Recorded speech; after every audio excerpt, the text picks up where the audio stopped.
Recently, the 2026 edition of the Met Gala took place.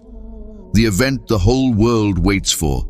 The event every celebrity dreams of attending, where cameras flash like lightning, where millions of people online obsess over dresses, makeup, hairstyles, and red carpet poses for weeks. Every year, social media explodes. Who wore the best dress? Who looked the worst?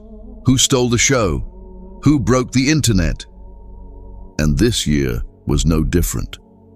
The paparazzi went insane. Fashion pages flooded the internet. Netizens turned into judges and celebrities smiled for the cameras as if they were living their dream. But behind the glitter, the diamonds, the luxury, and the perfectly edited photos, there is a side nobody talks about. A dark side. The dark secrets of the Met Gala aren't known to many people at all. It is one of the clearest examples of modern slavery disguised as glamour. People think celebrities live the happiest lives imaginable. They think these stars are free, powerful, untouchable, and symbols of true liberation. But events like the Met Gala expose the reality. Many celebrities practically beg for invitations. Some spend months lobbying designers and agents just to get a seat. Brands spend hundreds of thousands of dollars on tables. Reports over the years have placed tables around $350,000 or more, while individual tickets can cost tens of thousands of dollars. Paying unbelievable amounts of money just for permission to sit in a room, and even after paying that money, they still do not control the evening. Their dress, their makeup, their hairstyle, their image, and even their body are not their choice when it comes to Met Gala appearance. Some celebrities go on brutal diets for months just to fit into outfits selected by fashion houses or management teams. And why? For one thing, attention. One perfect photograph, viral moment, and trending hashtag. That is the currency of this world. At the Met Gala, normal is not enough. The outfit has to shock people. There is a reason why many times celebs wear really awful and scary costumes and dresses that make them a center of attention. Because they understand that a nice and good look may or may not make people make it the talk of the town, but a really scary and awful one will certainly do. The look has to confuse people, make headlines, create controversy, become memes, and generate engagement. And in the pursuit of uniqueness and relevance, fashion often becomes bizarre, disturbing, and humiliating. Think about it. The celebs are ready to become a laughingstock of the whole world just to remain relevant in the industry. They hate their looks and don't even want to see themselves in the mirror in that look, but they are compelled to wear that appearance, as that will make them the talk of the town. Some outfits are so tight celebrities cannot breathe properly. Some cannot sit. Some have admitted their feet bled because of painful heels. Others revealed they suffered physical pain for hours just to maintain appearances. These are the people the world calls icons. Yet many of them cannot even move naturally in the clothes they wear. One of the strangest realities of the Met Gala is the level of control surrounding the guest list. For years, reports have described how Anna Wintour personally approves the attendees. Even if a luxury brand buys an expensive table, she still reportedly has the power to approve or reject the celebrities sitting there. It doesn't matter if a billionaire, politician, or superstar may want access and be ready to pay double the price of a table at the Met Gala. But if they are not approved, they do not enter. This shows something terrifying about celebrity culture. The people the world thinks are powerful are often powerless themselves. One of the most bizarre details repeatedly discussed about the Met Gala is that celebrity couples are often intentionally seated apart. Why? To encourage networking. Think about how strange that sounds. A celebrity and their spouse or partner attend together, pay unbelievable amounts, and prepare for months, yet they may not even sit together. Why? Because organizers believe couples sitting together is boring. The seating of the celebs are strictly mentioned, and all celebs are ought to sit at the exact table where their names are mentioned. Look at the level of submission and humiliation that the celebs and high class have to go through, and special care is taken to not let any couple sit together. This industry thrives on temptation, on gossip, on scandals and controversy.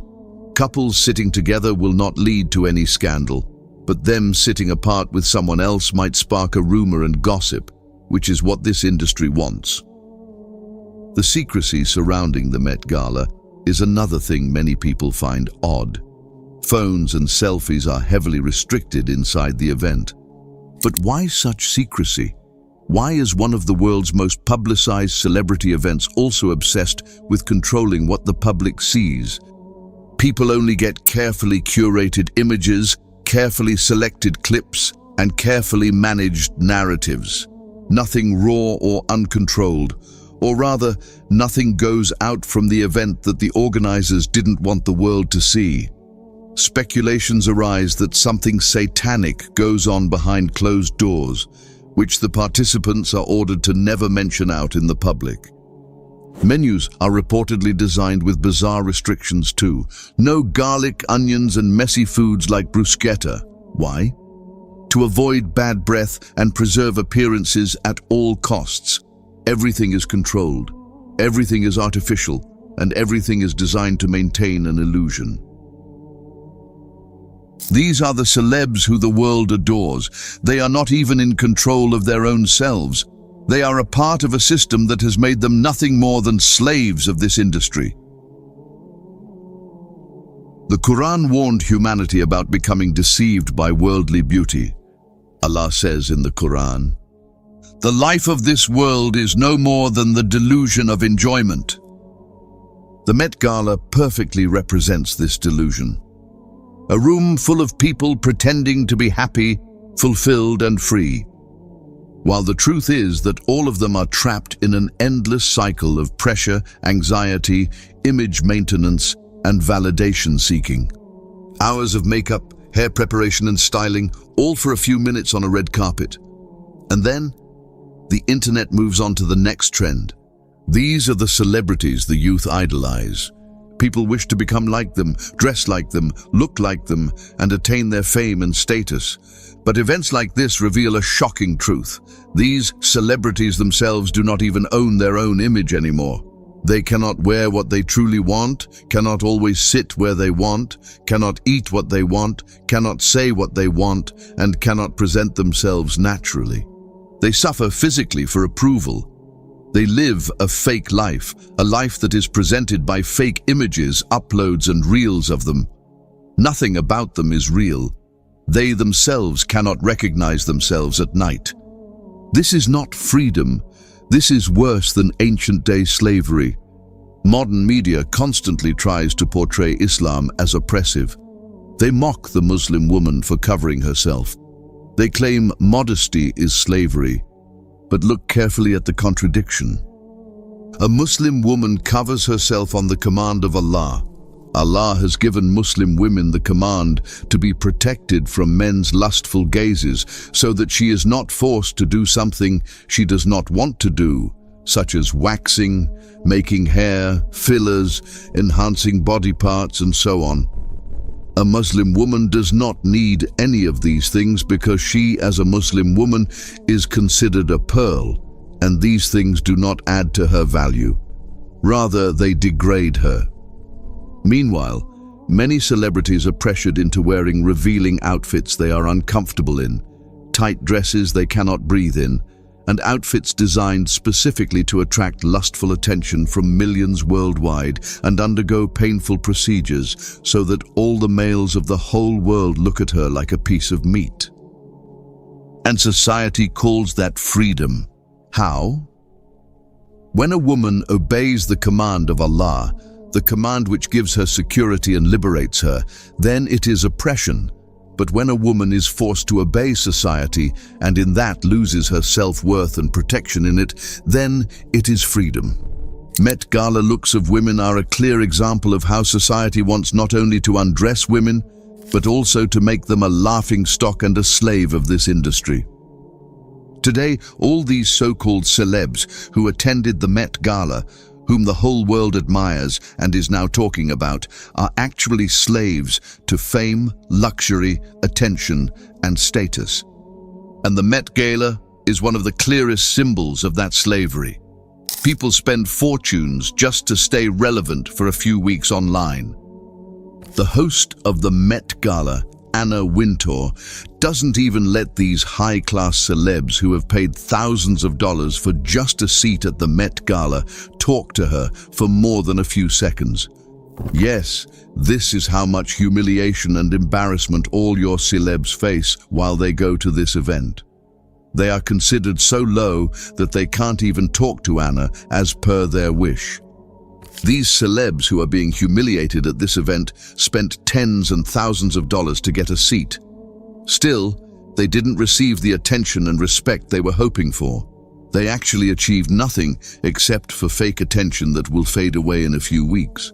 While on the other hand, when a Muslim spends even a little wealth for the sake of Allah, that small act may make them beloved to Allah forever, and it will be written down in His book of deeds.